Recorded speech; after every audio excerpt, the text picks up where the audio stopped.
welcome to all you late-night movie lovers who are wanting a bit of universal culture. And that's what we're going to give you. Back to the black and white horror movies of the war years, which were made at Universal often and were always mere fillers made on sets which became very familiar after a time to anyone who sees more than one of these films. I guess because they exist in a sort of never-never land of creeping mists, bare trees, castles, dungeons, etc., etc., they're removed from life, and today these films tend to be more amusing than frightening. The real horrors in the 80s are inclined to take place in a street or a suburban home, and we're more frightened these days of movies which reflect these things rather than the gothic horrors of movies such as the old Frankenstein films. Well, it wasn't always that way, let me tell you. This reproduction of a Universal poster for the Ghost of Frankenstein, made in 1942, was enough to set the heart beating faster in those days. And sitting as the titles came up in the theatre, accompanied by the Hans J. Salter variations on a theme which is so much a part of all these films, was enough to make most audiences break out in a sweat of nervous expectation.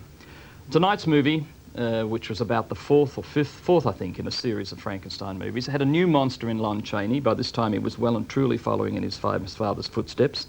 Bela Lugosi, one-time Dracula, now down to the role of Igor, and he'd played that role in the 1939 Son of Frankenstein and plays it again in tonight's film. And people such as Sir Cedric Hardwicke, playing Dr. Ludwig Frankenstein, Ralph Bellamy playing Eric, the closest the film's got to a hero, I suppose. Well, their careers were generally a bit more upmarket than in this film, but they're an asset to movies such as these.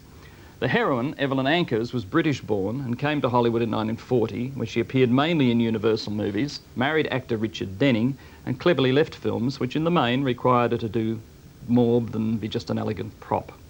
Incidentally, Universal, never a studio to spend money when it didn't have to, thriftily uses material from the 1931 Frankenstein in this film, and people with long memories, or who have seen that film recently on television, will notice Colin Clive and the inimitable Dwight Fry making a brief reappearance. Now, let's flash back to the 40s and see how Hollywood tried to scare its audiences back in those far-off days.